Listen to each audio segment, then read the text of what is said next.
जय हिंद दोस्तों, स्वागत है आप सबका शार्प स्टेपर कम्युनिटी में।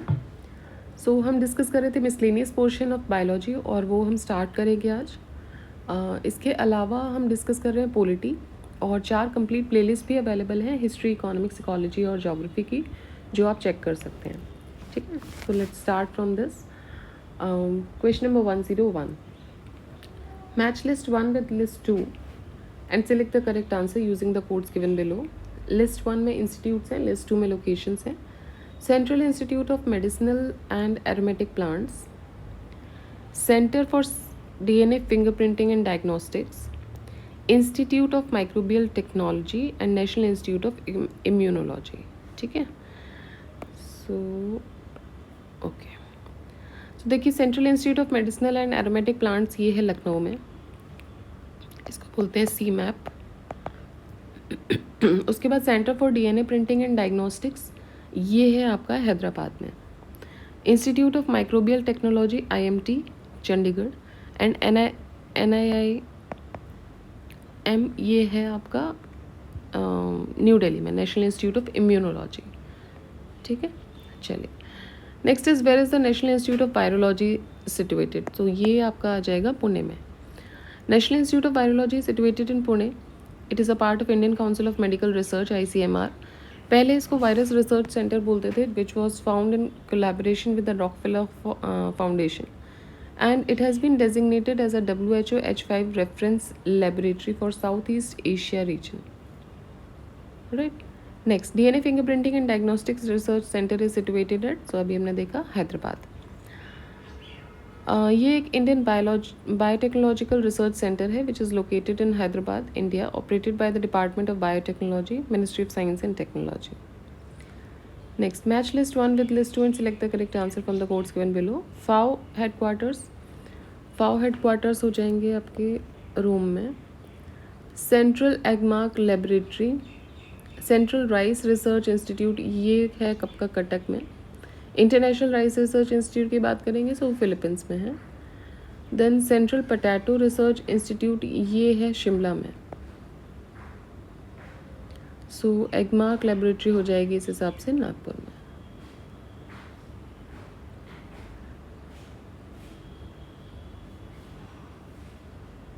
Next, identify a mismatch among the following pairs. Mismatch आपको देखना है। NBRI कोलकाता, देखिए NBRI लखनऊ में है। IISR इज इन लखनऊ, सही है। NPL is in new Delhi, IISc in Bangalore. Next, National Bureau of Plant Genetic Research is located at, so it is located at New Delhi, NBPGR. World's first camel hospital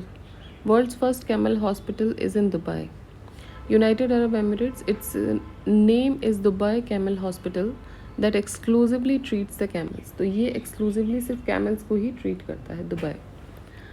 Next, testosterone, codeine, caoutchouc, eugenol.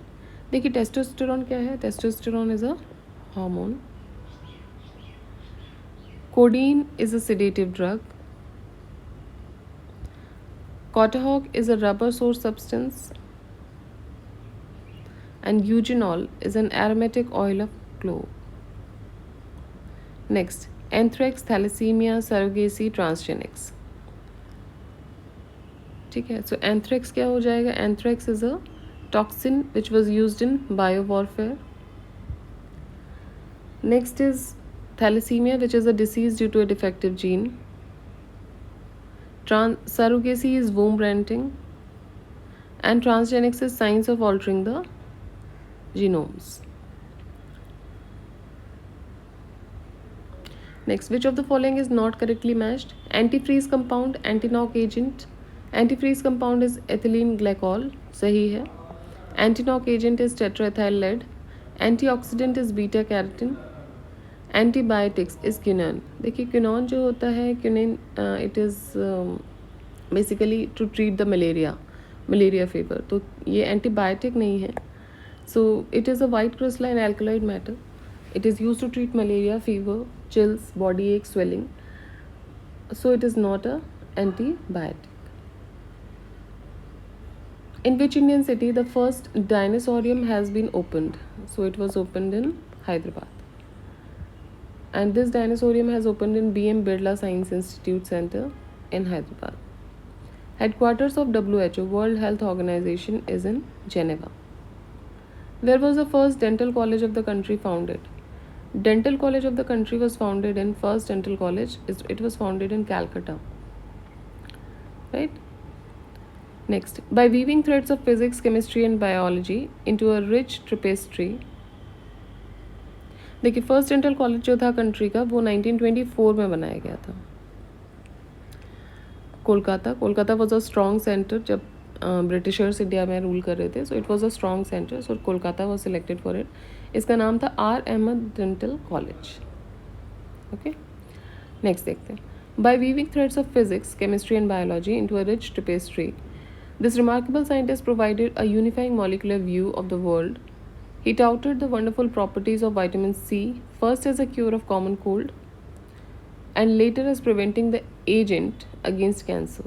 One of the science's major figures of all time referred to above is. So ये थे Linus Carl Pauling. Linus Carl Pauling इन्होंने research works में बहुत ज़्यादा contribute किया था, specifically in the field of cancer and ascorbic acid, vitamin C. And 1954 में he was awarded the Nobel Prize. 1962 में he was awarded Nobel Prize for his opposition to weapons of mass destruction. 2 बार इनको Nobel Prize भी मिला था. Next, which of the following are useful in the detection of landmines? So these are bees. Honey bee जो होती हैं वो एक social insect है which is useful in the detection of landmines. Honey bee is a member of genus Apis, primarily distinguished by the production of storage of honey and the construction of perennial colonial nest from wax. What is the average speed of a bee? Average speed क्या होगी bee की? तो ये होगी 16 kilometre per our.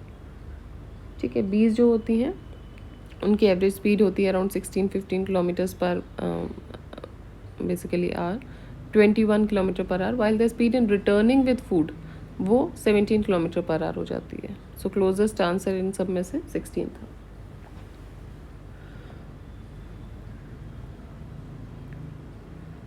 How do the members of honeybee hive recognize each other? So they recognize each other by smell. ठीक है, honey bee hive जो है इनके पास एक स्पेशल अडर होता है which helps each other members in identification. And ये जो बीज होती हैं ये कम्युनिकेट करती हैं the location of food sources through to each other through the complex of circle and waggle dance. Next, the Nobel prize for deciphering the language of bee was awarded to. So it was awarded to K.V. Frisch. Carl Ritter von Frisch got Nobel Prize in Physiology or Medicine in 1973 for his work on the investigation of sensory perception and deciphering the language of the honeybee. Next, which one is a stimulant? Cigarette. Cigarette is a stimulant. Alcohol, marijuana, opium. ये depressant substances होते हैं. Depressant, ठीक है, आप alcohol या Mariana या opium लेके depressant सा फील होगा. बट सिगरेट जो होती है वो एक स्टिमुलेंट का काम करती है. तो जो लोग सिगरेट चेन स्मोकर्स होते हैं उनको बेसिकली ये जो किक देती होगी सिगरेट, वो बेसिकली ये देते हो कि at the just the moment वो एक स्टिमुलेंट की तरह पे काम करते हैं और आपको if you are feeling lazy, lethargic, तो एक किक आपको मिल जाती है. Right. Next, a small pouch containing silica gel is often found in the bottles of medicine in the tablets of powder form. Because of silica gel होता क्या है, moisture जो होता है, एक्स्ट्रा मॉइस्चर वो एब्जॉर्ब हो जाता है. ठीक है. सो ये मोस्ट कॉमन एनकाउंटर्ड आप करते हो डेली लाइफ में. अगर आप वाटर बॉटल्स भी देखेंगे जो नई आती थी उनमें डाल के रखते थे, फिर जब आप उसको यूज़ कर रहे हो so you can take it out and wash it out. और कोई और बहुत सारे प्रोडक्ट्स होते हैं जिसमें सिलिका जेल को डाल के रखा जाता है जो एक पाउच टाइप का फॉर्मेशन होता है. So actually it is typically 2x3 centimetre paper packet होता है and it is used as an desiccant, जिससे कि लोकल ह्यूमिडिटी और स्पॉइलेज जो हो, डिग्रेडेशन जो होता है पैक्ड गुड्स का, वो नहीं हो पाता है. So because silica gel can have added chemical indicators and absorbs moisture well, silica gel packets usually bear the warnings for the user not to eat the content. Mainly इसमें packed medicine के लिए भी इसको use करते हैं. Next, for outstanding contribution to which of the following fields in Shanti Swarup Bhatnagar prize given. So Shanti Swarup Bhatnagar Prize is given in the field of science. He was a well-known Indian scientist, a professor of chemistry for over 19 years, first Director General थे CSIR के, and he is revered as the father of research laboratories. He was also the first chairman of University Grants Commission. To honor his name and achievements, CSIR instituted an award, Shanti Swarup Bhatnagar Prize for Science and Technology, since 1958 for outstanding scientists who made significant contributions in various branches of science. Next, in eye donation, which of the following parts of donor's eye is utilized? So it is cornea. ठीक है, आई donation में cornea का utilisation होता है. It is clear transparent layer in front of the black portion of the eye, and this part of the eye is used in a donation. It is also the main focusing area which converges the light rays as they enter the eye focus on the retina, and it is thus most important part of the optical apparatus of the eye. Now this loss of transparency directly results in the loss of vision. Next, the first heart transplant was performed by. So it was performed by Dr. Christian Barnard. The first heart transplant, it was performed by Dr. Christian Barnard. ठीक है. He was a famous surgeon of South Africa. Barnard performed the first transplant on Louis Washkansky on December 3rd, 1967 at the Groote Schuur Hospital in Cape Town, South Africa. Who among the following had performed the world's first heart transplant? So it was Christian Barnard. The first human heart transplant was performed in which country? So it was in South Africa.